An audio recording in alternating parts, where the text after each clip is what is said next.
اب فرائض میں سے یہ ہے کہ تم نماز قائم کرو اور زکوٰۃ ادا کرو، وَأَطِیعُوا اللَّهَ وَرَسُولَهُ، اور اللہ اور اس کے رسول کی اطاعت کرو دل سے۔ منافقین نہیں کیا کرتے تھے۔ واللہ خبیر بما تعملون، اور اللہ تعالیٰ انتہائی خبر رکھنے والا ہے اس چیز کی جو تم عمل کرتے ہو۔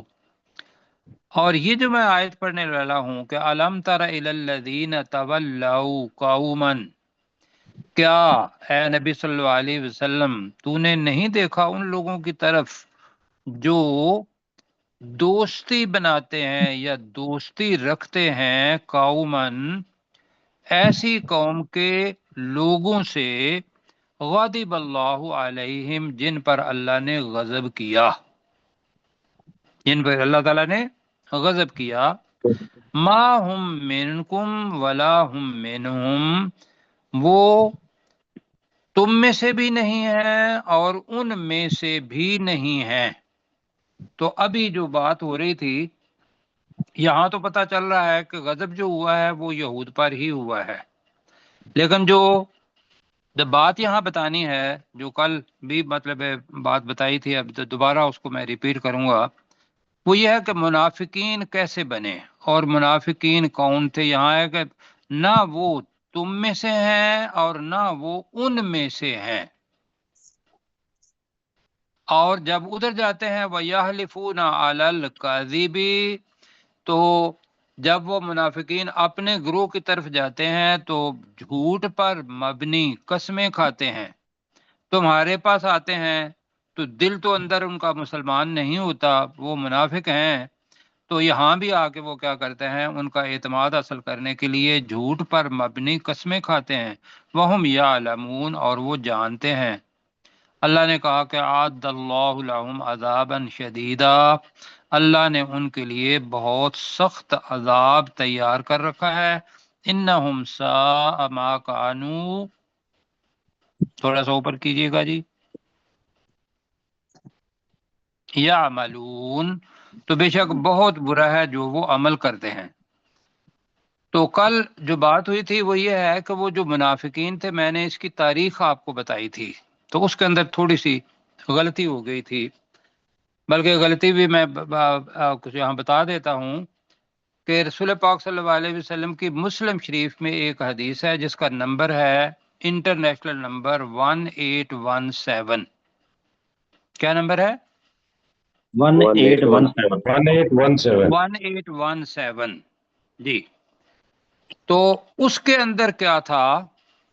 اس کے اندر یہ تھا کہ اس کا خلاصہ یہ ہے کہ جو مدینہ کے اندر لوگ رہ رہے تھے ان کے ساتھ ایک معاہدہ ہوا تھا رسول پاک صلی اللہ علیہ وسلم کا۔ مدینہ کے اندر یہود بھی تھے، اور جو اصل مدینہ تھا اس کے باسی وہ دو قبیلے تھے جو بنیادی طور پر جو مدینہ جن کے جدی پشتی لوگ یا نسلوں سے آ رہے تھے، تو ان کا نام تھا خزرج اور اوس۔ اوس اور خزرج ہم کہتے ہیں۔ کیا نام تھا جی قبیلوں کا؟ اوس اور خزرج۔ اوس اور خزرج۔ اوس اور خزرج یہ قبیلے تھے۔ اب حدیث جو ہے میں اس کو تھوڑا سا ایک سائڈ پہ ابھی کر رہا ہوں، اس کا میں ترجمہ بتاؤں گا آپ کو۔ تو ابھی کس چیز کی طرف آ رہے ہیں کہ منافقین کون تھے۔ تو اوس اور خزرج، رسول پاک صلی اللہ علیہ وسلم کو جب نبوت ملی تو 13 سال رسول پاک صلی اللہ علیہ وسلم مکہ میں رہے ہیں اور 10 سال رسول پاک صلی اللہ علیہ وسلم مدینہ کے اندر رہے ہیں۔ تو جب مدینہ کے اندر گئے ہیں تو اس سے پہلے مدینہ کے اندر رسول پاک کی دعوت پہنچانے والے لوگ تھے، اور وہ کون تھے؟ وہ یہود نہیں تھے، وہ اوس اور خزرج کے لوگ تھے۔ کون تھے؟ اوس اور خزرج۔ اوس اور خزرج کے لوگ جو کہ اصل باسی تھے۔ تو اس کے اندر یہ ہے کہ جب 11 نبوت آئی تو رسول پاک صلی اللہ علیہ وسلم کا طریقہ یہ تھا کہ وہ دین اسلام کی تبلیغ کے لیے جتنے بھی وفود آتے تھے حج کرنے کے لیے، ہر خاندان کے پاس جاتے تھے اور ہر علاقے کے جو لوگ تھے ان کے پاس جاتے تھے اور ان کو دعوت دیتے تھے۔ تو لہذا اس دعوت کے نتیجے کے اندر جو 11 نبوت کے اندر لوگ آئے تھے مدینہ سے، اور انہوں نے رسول پاک صلی اللہ علیہ وسلم کے ساتھ رات کے وقت چھپ کے ایک کی تھی ملاقات، تو اس ملاقات کو کہتے ہیں بیعت عقبہ اولا۔ کیا کہتے ہیں جی؟ بیعت بیعت عقبہ اولا۔ بیعت عقبہ اولا۔ تو عقبہ وہ جگہ ہے جو منا کے اندر ہے، اور یہ جو آپ بڑا شیطان ہم اب جس کو کنکریاں مارتے ہیں، اب الحمدللہ لوگ گئے ہوئے ہیں، آج میرے خیال ہے منا کے اندر چلے گئے ہیں یا کل جانا ہے؟ چلے گئے، آج منا میں ہے سر، آج چلے گئے ہیں جی منا کے اندر۔ پھر یہ جائیں گے عرفات میں، عرفات سے واپس آئیں گے مزدلفہ میں، اور صبح کی نماز پڑھ کے وہ کنکریاں ماریں گے۔ تو جس شیطان کو کنکریاں ماریں گے وہ ہے بڑا شیطان، اور وہ جو بڑا شیطان ہے وہ عقبہ کے ساتھ ہے۔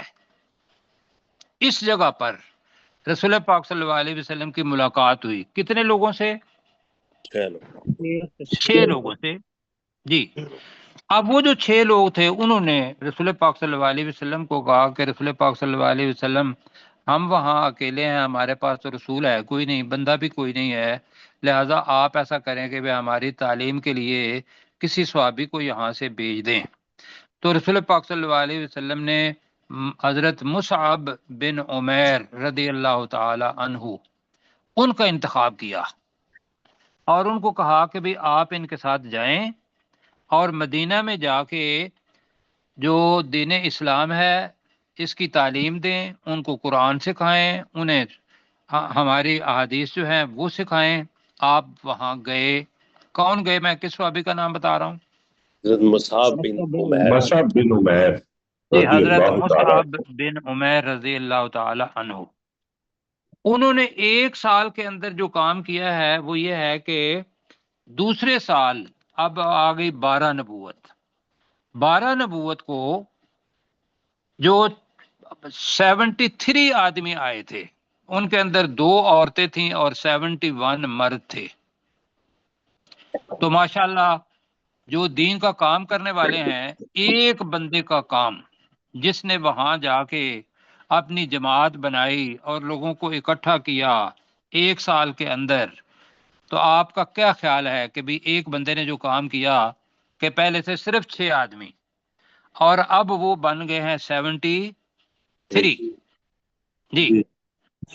تو اتنے لوگوں کو مسلمان بنانا اس وقت جب کہ شرک جو تھا وہ اپنے انتہا پر تھا، رسول پاک صلی اللہ علیہ وسلم کو اور صحابہ کرام جو تھے ان کو تنگ کر رہے تھے اب مکہ کے لوگ، اور وہ ان کو یہاں سے نکالنے کے لیے یا نعوذ باللہ رسول پاک صلی اللہ علیہ وسلم کو ہلاک کرنے کے لیے، شہید کرنے کے لیے، جان لینے کے در پہ تھے وہ۔ تو مجھے یہ بتائیے مصعب بن عمیر کا جو کارنامہ ہے وہ کتنا بڑا ہے؟ بہت عظیم، بہت بڑا۔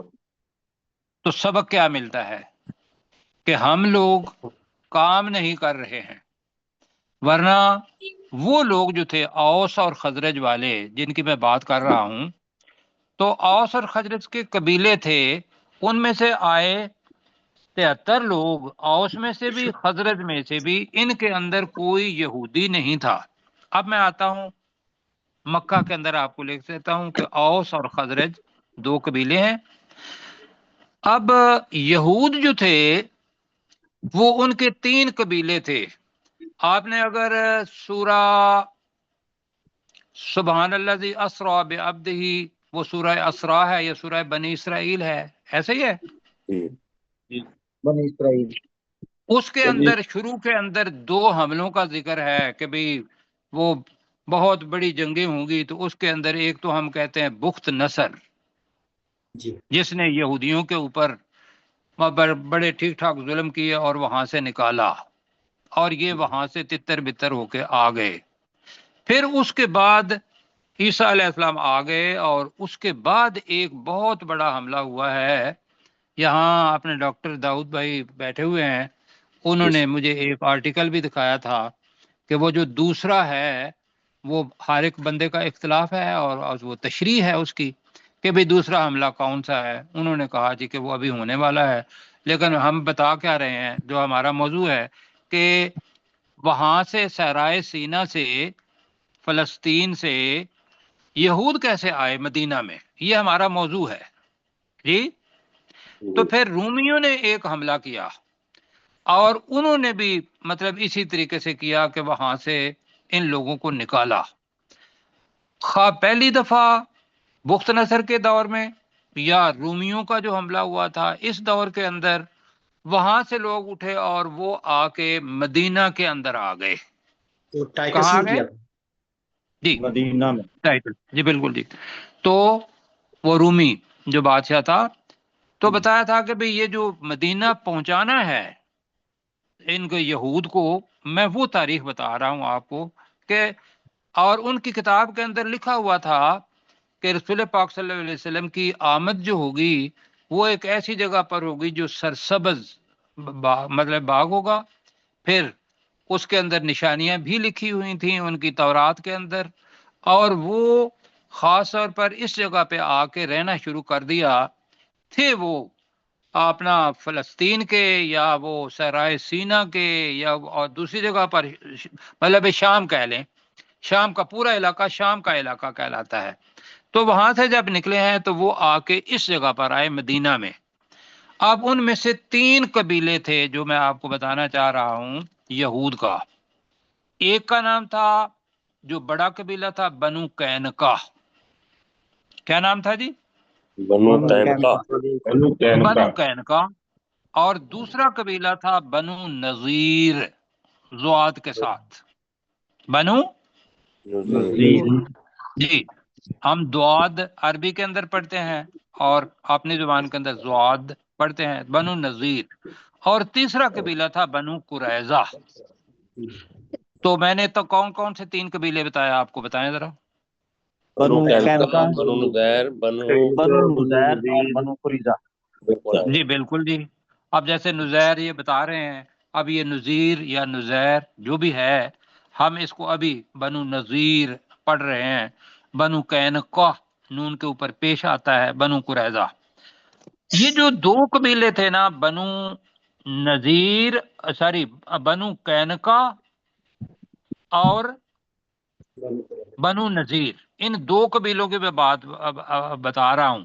یہ اوس کے ساتھ مل کے، قبیلہ اوس جو تھا چھوٹا قبیلہ تھا، یہ بنو نذیر اور بنو قریظہ ان کے ساتھ ان کا معاہدہ ہو گیا کہ بھئی ہم آپ کے ساتھ رہیں گے، آپ کے ساتھ لڑیں گے. وہاں لڑائی کئی زمانہ تھا. تو بنو نذیر اور بنو قریظہ اوس خاندان کے ساتھ. باقی کون سے رہ گئے؟ بنو قینقاع. بنو قینقاع.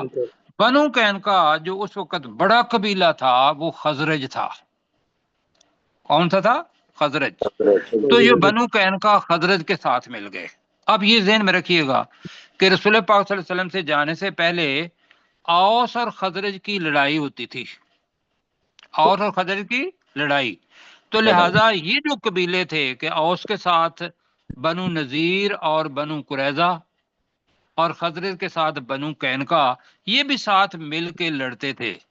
اور وہ جو آپ پہلے پارے میں پڑھا ہوا ہے، تظاہرون علیہم بالاسم والعدوان، کہ تم وَإِن يَأْتُوكُمْ أُسَارَىٰ تُفَادُوهُمْ، پہلے پڑھا ہوا ہے نا وہاں. وہ یہی قبیلہ ہے کہ یہ چونکہ اوس اور خزرج والے ایک دوسرے کے ساتھ لڑتے تھے، تو لہذا جو قیدی بن کے آتے تھے وہ یہود کے بھی مطلب جو بنو قریظہ اور بنو نذیر میں سے آ گئے. تو بنو قینقاع والوں نے ان سے فدیہ لیا، اور بنو قینقاع والے آ گئے تو انہوں نے کیا. وہ اس کی تفسیر وہاں ہے. لیکن یہاں جو میں بات بتا رہا تھا وہ یہ ہے کہ جو منافقین تھے وہ کن لوگوں میں سے تھے. ابھی جو ڈاکٹر سرشاد صاحب نے بات کی ہے، انہوں نے بھی کہا یہود میں سے. بالکل تھے جی، یہود میں سے بھی تھے. لیکن جو اوس اور خزرج ہیں ان میں سے بھی تو لوگ ایمان نہیں لائے تھے نا. کچھ ایمان لائے، کچھ نہیں لائے. بات میں سمجھا پا رہا ہوں؟ جی. تو لہذا منافقین کچھ اوس اور خزرج میں سے تھے، اور زیادہ جو تھے وہ سمجھ لیں وہ کن میں سے تھے؟ یہودا، یہود میں سے، یہود، جی جی، جب جو بنو قینقاع اور بنو نذیر اور بنو قریظہ کی بات ہو رہی ہے، تو یہ مجھے بتانا تھا کہ وہ جب اس جگہ پر جو اس کا ذکر ہے وہ یہ ہے کہ وہ ادھر جاتے تھے تو اپنے لوگوں کو یقین دلانے کے لیے قسمیں کھاتے تھے اور مسلمانوں کے پاس آتے، تو یہ بھی ذہن میں رکھنا ہے کہ عبداللہ بن ابی منافقین کا کیا تھا جی؟ سردار تھا۔ سردار تھا۔ یہ خزرج قبیلے سے تھا۔ جی، کس قبیلے سے تھا؟ خزرج۔ حضرت ہاں، یہ یہودی نہیں تھا جی۔ اور یہ میں بتاؤں گا کہ بنو قینقاع کے ساتھ کس طریقے سے ساتھ دیا، خزرج اور بنو قینقاع کا تھا، تو یہ آگے آئے گا۔ تو بنو قینقاع کو یہاں سے نکالا، کیسے نکالا، یہ بات میں بات کریں گے۔ تو ابھی آ جائیں، میں نے ابھی تک یہ بتایا کہ منافقین اوس اور خزرج میں بھی تھے، اور بنو قریظہ، بنو نذیر اور بنو قینقاع ان میں سے بھی تھے کہ جو رسول پاک صلی اللہ علیہ وسلم پر دل سے ایمان نہیں لائے، لیکن ظاہری طور پر وہ کہتے تھے کہ ہم ایمان والے ہیں۔ جی، اب چلتے ہیں آگے کہ یہ جو دل سے ایمان نہیں لائے وہ کافر۔ اب ہم پڑھنے لگے ہیں آیت نمبر 16 سے جی۔ اتخذوا، ہاں ساری پلیز، میں اب وہ حدیث جو آپ کو بتا رہا تھا، حدیث یہ تھا کہ جب رسول پاک صلی اللہ علیہ وسلم جنگ کرتے تھے کفار سے، یا جب بھی یہود سے کی ہے، جب بھی یہود سے کی ہے یا کفار مشرکین سے کی ہے، اس کے اندر کوئی بھی غیر مسلم نہیں تھا، جی، کوئی بھی غیر مسلم میں۔ غیر غیر مسلم نہیں۔ مسلم، یعنی کہ مطلب وہ لوگ جو منافقین تھے ان کو اللہ نے منافقین نہیں کہا اس جگہ پر، ان کو یا ایھا الذین آمنو ہی کہا ہے، اس لیے کہ انہوں نے کلمہ پڑھ لیا۔ اللہ تعالیٰ نے ان کو الگ جگہ پہ منافقین تو کہا ہے، لیکن اس جگہ پہ ان کو الگ نہیں کہا کہ بھی یہ کافر ہیں۔ بات میں سمجھا پا رہا ہوں؟ جی، جی، تو اب میں وہ حدیث کیا ہے 18 اور 17 نمبر جو مسلم شریف کی ہے، وہ یہ ہے کہ ایک یہودی غزوہ بدر کے اندر رسول پاک صلی اللہ علیہ وسلم کے پاس آیا اور اس نے کہا کہ یا رسول اللہ صلی اللہ علیہ وسلم، اور اس نے باقاعدہ لفظ آتے ہیں، حضرت عائشہ صدیقہ سے یہ روایت ہے، اس نے کہا جی میں آپ کے ساتھ جانا چاہتا ہوں اس لیے کہ میں مال غنیمت میں سے حصہ لوں۔ مفہوم بتا رہا ہوں اس حدیث کا۔ رسول پاک صلی اللہ علیہ وسلم نے کہا کہ حل تؤمن باللہ ورسولہ، کیا تم اللہ اور اس کے رسول پر ایمان رکھتے ہو؟ تو اس نے کہا جی میں نہیں رکھتا ہوں۔ تو رسول پاک صلی اللہ علیہ وسلم نے فرمایا کہ جہاد میں ہم مشرکین کو نہیں لے کے جاتے۔ اب قافلہ آگے چلا اور آگے جا کے پھر وہ درخت کے پاس وہ بندہ آیا یہود، اور اس نے بتایا، وہ اس وقت یہودی تھا، اس نے کہا یا رسول اللہ صلی اللہ علیہ وسلم مجھے بھی ساتھ لے جائیے۔ تو آپ نے دوبارہ اس سے پوچھا کہ بھئی خدا کے بندے تم اللہ اور اس کے رسول پر ایمان لاتے ہو؟ کہا جی نہیں۔ تو انہوں نے کہا جی کہ ہم مشرکوں کو ساتھ نہیں لے کے جاتے۔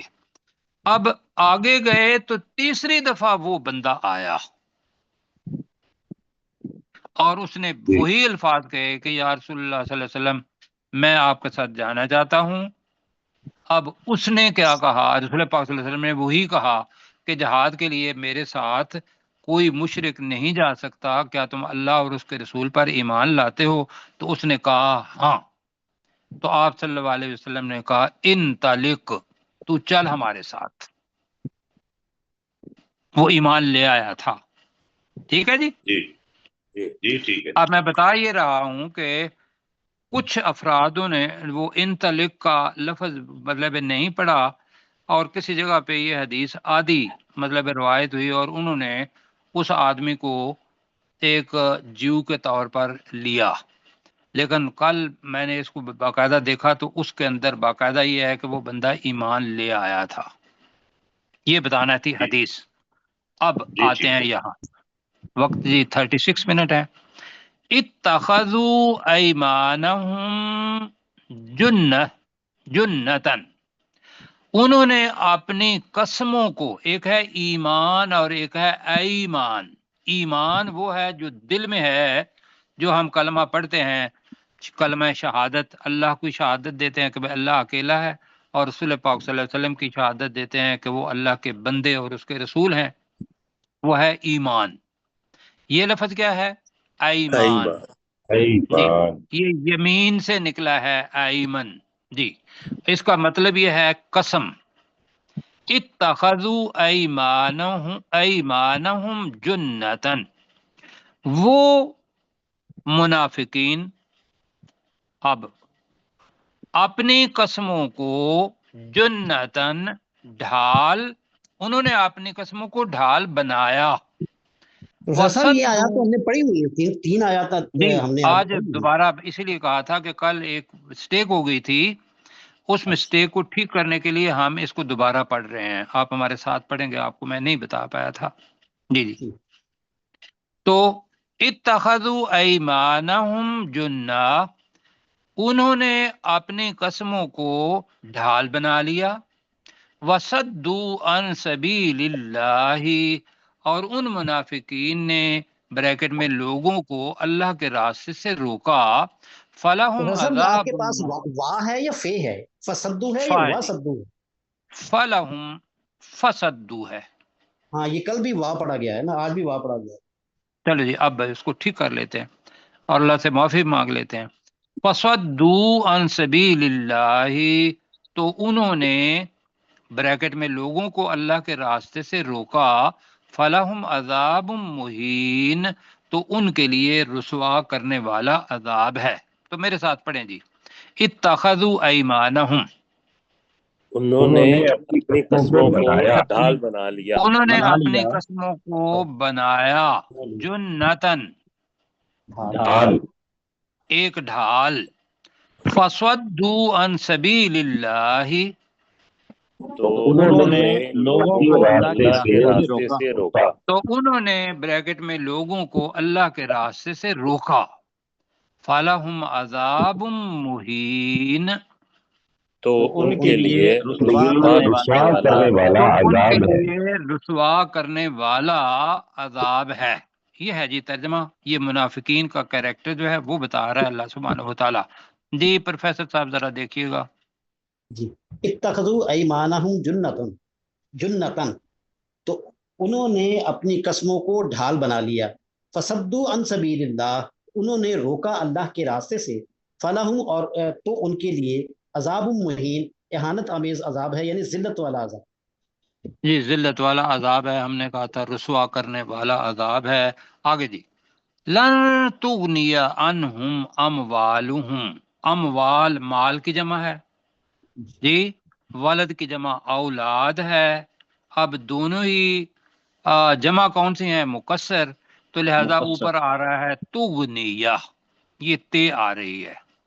لن تغنیہ، نہیں کام آئے گا، عنہم، ان کے، اموالہم ولا اولادہم، ان کے مال اور نہ ہی ان کی اولادیں، من اللہ شیئا، اب اس کا ترجمہ کر رہے ہیں، اللہ کے بریکٹ لگا رہے ہیں، عذاب سے بچنے کے لیے۔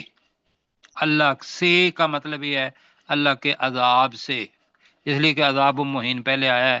اللہ کے عذاب سے بچنے کے لیے شیئا، کچھ بھی، منافقین کا ذکر ہے، پھر کہہ رہا ہوں، اولئک اصحاب النار، یہی وہ لوگ ہیں جو آگ والے ہیں، ہم فیہا خالدون، اور وہ اس میں ہمیشہ رہنے والے ہیں۔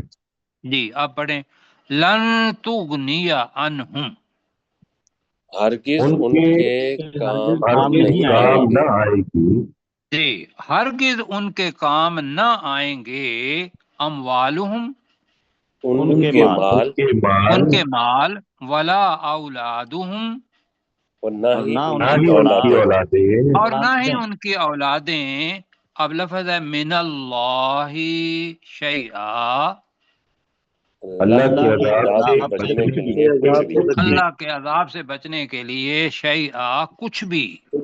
اولئک اصحاب النار، یہی لوگ آگ والے ہیں، آگ والے ہیں، یہی وہ لوگ ہیں جو آگ والے ہیں، ہم فیہا خالدون، وہ اس آگ میں ہمیشہ رہنے والے ہوں گے۔ وہ اس آگ میں ہمیشہ رہنے والے ہوں گے۔ یہ جناب ہو گیا، اور ہم نے کل بھی کہا تھا اور اب بھی کہ رسول پاک صلی اللہ علیہ وسلم کی حدیث یہاں پڑھ لیتے ہیں۔ رسول پاک صلی اللہ علیہ وسلم نے فرمایا کہ انسان کہتا ہے مالی مالی، میرا مال میرا مال، لیکن اس کا مال وہی ہے جو اس نے کھا لیا اور ختم کر دیا، یا اس نے پہن لیا اور وہ اس کے کپڑے بوسیدہ ہو گئے، اور تیسری چیز، یا اس نے اللہ تعالی کی راہ میں دے دیا اور قیامت کے دن وہ اس کے کام آئے گا۔ یہ ہے بچت۔ باقی جتنا کچھ ہے وہ اس کے وارثوں کے لیے ہے۔ کیوں جی، ایسے ہی ہے؟ جی جی بالکل۔ تو یہ ہے ہماری جو ہم نے یہاں سے سبق لینا ہے اس جگہ سے۔ اور دوسرا یہ ہے کہ دنیا کے اندر مال کسی آدمی کو صحت نہیں دے سکتا، ہماری مصیبتیں نہیں ٹال سکتا۔ جو کئی ایسی چیزیں ہیں کہ جو ممکن ہے مال دینے سے ٹھیک ہو سکتی ہوں گی، لیکن وہ چیزیں جو دکھائی نہیں دیتی، گھروں کے اندر محبت، وہ ساری مال خرچ کرنے سے بھی نہیں آتی ہیں۔ لہذا اچھا کیا ہے کہ اللہ سبحانہ و تعالیٰ کی راہ کے اندر مال اور اولاد دونوں ہی اللہ تعالیٰ کی راہ کے اندر خرچ کیے جائیں، ارادہ یہی ہو۔ آگے جی پڑھ جائے، آپ کون کریں گے جی؟ ڈاکٹر صاحب آپ کیجیے گا، وقت جی جو ہے سر۔ اس کو خیال رکھتے ہوئے۔ لن تغنی عنہم اموالہم ولا اولادہم من اللہ شیئا، ہرگز ان کے کام نہیں آئیں گے، نہ ہی ان کے مال اور نہ ہی ان کی اولادیں اللہ کے عذاب سے بچنے کے لیے کچھ بھی۔ اولئک اصحاب النار، یہی وہ لوگ ہیں جو آگ والے ہیں، ہم فیہا خالدون، وہ اس آگ میں ہمیشہ رہنے والے ہوں گے۔ اللہ تعالیٰ جزائے خیر دے جی۔ آپ جناب تیسری آیت کہ قیامت کے دن کا منظر پہلے بھی پڑھ چکے ہیں کہ وہ قیامت کے عذاب سے، اللہ کے عذاب سے بچنے کے لیے وہاں بھی کہیں گے، قسمیں کھائیں گے کہ شاید ہمارا اللہ ہماری قسموں کے اوپر یقین کر لے۔ کیوں جی؟ جیسے دنیا کے اندر لوگ یقین کر لیتے تھے، لیکن اللہ نے سبحانہ و تعالیٰ نے تو اپنی کم از کم 3-4 چیزیں رکھی ہوئی ہیں۔ ایک، اللہ سبحانہ و تعالیٰ کا علم ہے جو دلوں کے راز جانتا ہے۔ دوسرا یہ ہے کہ ہمارے جتنے بھی کرامن کاتبین ہر بندے کے ساتھ ہیں، وہ ہمارا اعمال نامہ لکھ رہے ہیں۔ اور تیسری چیز یہ ہے کہ ہمارے اعضاء اور جس جگہ پہ ہم وہ کو کام کرتے ہیں، ساری چیزیں اللہ کے سامنے یہ گواہی دینے والی بن جائیں گی اگر کوئی قسم بھی اٹھائے گا۔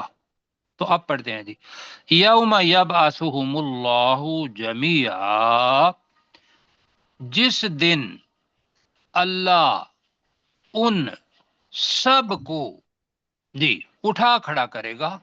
یبعثو، اٹھا کھڑا کرے گا کا مطلب یہ ہے دوبارہ اس مردے کے اندر جان ڈال کے اس کو زندہ کر دے گا۔ تو ترجمہ ہم کریں گے، اس دن اللہ ان سب کو اٹھا کھڑا کرے گا۔ اب وہ معاشر کی طرف جائیں گے، حساب کتاب کا منظر ہوگا، اور انہیں پتا چلے گا کہ بھئی ہم تو جا رہے ہیں جہنم کے اندر بھی، اور جہنم کے بھی نچلے ترین درجے کے اندر۔ تو فَيَحْلِفُونَ لَهُ، تو وہ منافقین اس اللہ کے لیے قسمیں کھائیں گے، کما یحلفون لکم، اسی طرح جیسا وہ تمہارے لیے قسمیں کھاتے ہیں، وَيَحْسَبُونَ، اور وہ گمان کریں گے، انہم علی شیء، کہ بے شک وہ کسی دلیل پر ہیں، یعنی کہ قسم کھا کے قسم کو بطور دلیل بنائیں گے کہ ممکن ہے اللہ سبحانہ و تعالیٰ، اب یہ تو دھوکہ دینے والی بات ہے نا، کیوں جی؟ لیکن وہ اپنے ذہن میں یہی کہیں گے کہ ہم ممکن ہے اپنی قسم سے اللہ کو بھی دھوکہ دے لیں۔ اللہ، خبردار، انہم ہم القاذبون، بے شک وہ وہی جھوٹ بولنے والے ہیں۔ جی، یوم یبعثہم اللہ جمیعا، اس دن اللہ ان سب کو اللہ اکٹھا کرے گا جی اس دن اللہ ان سب کو اٹھا کھڑا کرے گا جی فَيَحْلِفُونَ لَهُ تو وہ اس اللہ کے لیے قسمیں کھائیں گے تو وہ اس اللہ کے لیے یا وہ اس اللہ کے سامنے ہو سکتا ہے قسمیں کھائیں گے کما یحلفون لکم جس طرح وہ تمہارے لیے تمہارے لیے قسمیں کھاتے ہیں جیسا وہ تمہارے لیے قسمیں کھاتے ہیں کہ اب ہمارے اوپر یہ اعتماد کر لیں وَيَحْسَبُونَ اور وہ اور وہ گمان گمان کریں گے اور وہ گمان کریں گے انہم علی شیء کہ بے شک وہ کسی دلیل پر ہے بے شک وہ کسی دلیل پر ہیں اللہ خبردار خبردار انہم هم الکاذبون بے شک وہ بولنے والے ہیں بولنے والے ہیں بے شک وہ وہی جھوٹ بولنے والے ہیں۔ اب جی وقت آپ کے پاس ہے، مجھے بتانا ہے کہ اگلی آیت پڑھی جا سکتی ہے یا نہیں۔ سر 3 منٹ کے 3.5 منٹ ہے ہمارے پاس، رائٹ یہ 3.5 منٹ ہیں تو بتایا تھا کہ آگے پڑھتے ہیں۔ استحوذ علیہم الشیطان، تو استحوذ کا مطلب ہے خوب غلبہ پایا۔ تو بتایا تھا کہ ہاذا یہودو کا مطلب ہوتا ہے کسی آدمی کو سختی سے ہانک کر لے جانا، ہاذا۔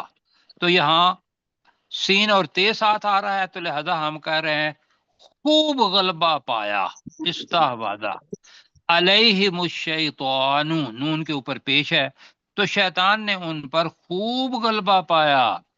فَأَنْسَاهُمْ ذِكْرَ اللَّهِ، تو اس نے انہیں اللہ کی یاد سے بھلا دیا، اور اس نے ان سے اللہ کے ذکر کو بھلا دیا۔ یہ زیادہ ترجمہ بہتر ہے۔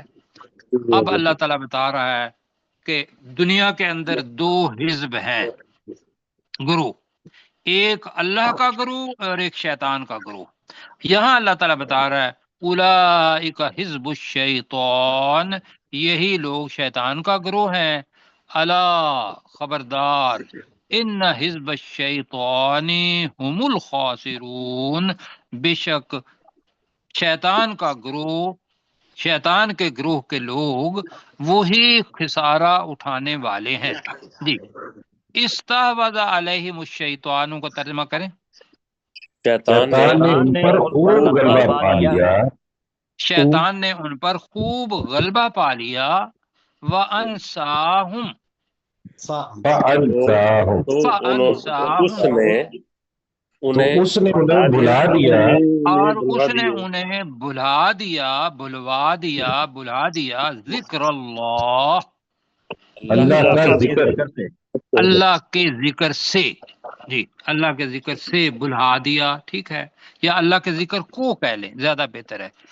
اور ان سے اللہ کے ذکر کو بھلوا دیا یا بھلا دیا، کیا کریں؟ بلا دیا۔ اس نے انہیں اللہ کا ذکر بھلا دیا۔ جی اچھا جی، اس نے ان کو اس نے ان سے اللہ کا ذکر بھلا دیا۔ اولئک حزب الشیطان، یہی لوگ شیطان کا گروہ ہے۔ یہی لوگ شیطان کا گروہ ہے۔ الا، خبردار، ان حزب الشیطان، بے شک شیطان کے گروہ کے لوگ هم الخاسرون، وہی خسارہ پانے والے ہیں۔ وہی خسارہ پانے والے ہیں۔ جی آخری آیت کا کر سکیں گے تو کر دیں، اگر شروع سے کرنی ہے تو شروع سے کر لیں۔ نہیں، آخری آیت ہو جائے گی سر انشاءاللہ۔